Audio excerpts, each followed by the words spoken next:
జనగణనకు notification విడుదల చేసిన కేంద్ర హోంశాఖ. మంచు ఎక్కువగా ఉండే ప్రాంతాల్లో 2027 అక్టోబర్ 1 నాటికి పూర్తి చేయాలని అనుకుంటున్నారు. దేశంలో జనాభా లెక్క కార్యక్రమానికి కేంద్ర హోంశాఖ గెజిట్ నోటిఫికేషన్ విడుదల చేసింది. 16వ జనగణన 2 దశలు నిర్వహించినట్లు అందులో స్పష్టం చేసింది.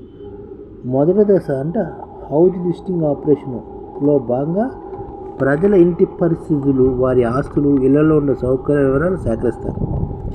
ఈ ప్రక్రియ 2026 ఏప్రిల్లోనే ప్రారంభించినట్లు సమాచారం. ఇక రెండవ దశ పాపులేషన్ ఎన్యూమరేషన్లో భాగంగా ప్రజల సామాజిక, ఆర్థిక, సాంస్కృతిక వివరాలు సేకరిస్తారన్నమాట. మంచు ఎక్కువగా ఉండే జమ్మూ కాశ్మీర్లోని లడాక్,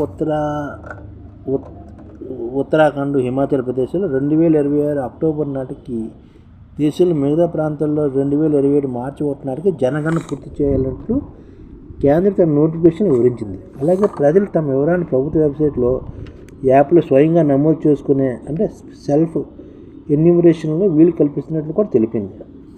34 మంది ఎన్యూమరేటర్లు, సూపర్వైజర్లు, 1.3 లక్షల మంది సిబ్బందితో ట్యాబుల ద్వారా పూర్తిగా డిజిటల్ విధానం నిర్వహించి ఈ భారీ కార్యక్రమానికి 13,000 కోట్ల పైగా ఖర్చు అవుతుందని అంచనా. సమాచార సేకరణకు సంబంధించి ఈ ఏడాది అక్టోబర్ నుంచి ఎమ్యూలేటర్ సూపర్వైజర్ శిక్షణ కూడా ఇస్తున్నారు. క్షేత్రస్థాయిలో సమాచారం సేకరించే సిబ్బందికి, సూపర్వైజర్లకు 45,000 మంది పైగా ఫీల్డ్ ట్రైనర్లు శిక్షణ ఇస్తారన్నమాట. వారికి 1,800 మంది మాస్టర్ ట్రైనర్లు శిక్షణ ఇస్తారు. వారికి శిక్షణ ఇవ్వడానికి జాతీయ స్థాయిలో 100 మంది శిక్షకులు కూడా ఉంటారు. జనగణనలో భాగంగా ఎన్యూమరేటర్లకు 30 పైగా ప్రశ్నలు అడిగి పౌరులకు సమాధానం రాబడతారు. వారు ఎలాంటి ఇంట్లో ఉంటున్నారు, ఇంట్లో ఇంటర్నెట్ కనెక్షన్ ఉందా, వాడే వాహనాలు ఏంటి, తినే తిండి ఏంటి, నీటి వనరులు ఏంటి, ఇంటి పెద్ద స్త్రీయా పురుషుడా తదితర వివరాలు ఈ గణాంకాల్లో సేకరిస్తారన్నమాట. సేకరించిన సమాచారం లీక్ కాకుండా అత్యంత కట్టుదిట్టును ఏర్పాటు చేయనట్లు కూడా ప్రభుత్వం తెలుపుతుంది. ఆంగ్లేయుల పాలనలోనే జనాభా సేకరణ జరిగిందనమాట. మన దేశంలో సమగ్ర కుల గణన బ్రిటిషర్లు 1881, 1938 నడుమ రెగ్యులర్గా నిర్వహించారు. అయితే స్వాతంత్రం వచ్చాక జనగణన నుంచి కులాన్ని మినహాయించారన్నమాట. కులగణన నిర్వహించాలంటే విపక్షాలను డిమాండ్ వెల్లువెత్తున్న నేపథ్యంలో ఈ ఏడాది ఏప్రిల్ 30న 2025 ఏప్రిల్ 30న ప్రధాని ముందు నిర్వహించిన రాజకీయ వ్యవహారాల కేబినెట్ కమిటీ భేటీలో ఈ మేరకు నిర్ణయం కూడా తీసుకున్నారు. నిజానికి కులగణన అవసరంపై కేబినెట్లో చర్చిస్తామని 2010 నాటి ప్రధానమంత్రి మన్మోహన్ సింగ్ లోక్సభ హామీ కూడా ఇచ్చారు. దీనిపై చర్చించిన మంత్రుల బృందాన్ని కూడా ఏర్పాటు చేశారు. మెజార్టీ రాజకీయ పార్టీ కులగణనకు మద్దతు ఇచ్చేయకుండా, అయితే 2011 యూపీఏ హయాంలో నిర్వహించిన జనగణనలో కులాలకు సంబంధించిన సమాచారం సేకరించినప్పటికీ దాన్ని పూర్తి స్థాయిలో ప్రచురించలేదు. ఇటీవల కాలంలో బీహార్, తెలంగాణ రాష్ట్ర కులగణన నిర్వహించడం విపక్షాల డిమాండ్ కేంద్రంపై ఒత్తిడి కూడా పెరిగింది. సాధారణంగా కేంద్రం 10 ఏళ్ళకు ఒకసారి జనాభా లెక్కింపు కార్యక్రమాన్ని చేస్తుంది. అలాగా స్వతంత్రం వచ్చాక ఇప్పటి వరకు 7 సార్లు జనగణన చేపట్టారు. చివరిసారిగా 2011లో జనాభాను లెక్కించారు. ఆ తర్వాత 10 ఏళ్ళ కంటే 2021లో మళ్ళీ జనగణన చేపట్టుతున్న నేపథ్యంలో 2020లో సంబంధించిన సలహాలు కూడా చేస్తున్నారు. ఆ ఏడాది ఏప్రిల్ 21 నుంచి కొన్ని రాష్ట్రాలు శాసన పనులు చేపట్టే ప్రణాళిక రూపొందించారు. కానీ కోవిడ్ కారణంగా జనగణన కార్యక్రమం వాయిదా పడింది.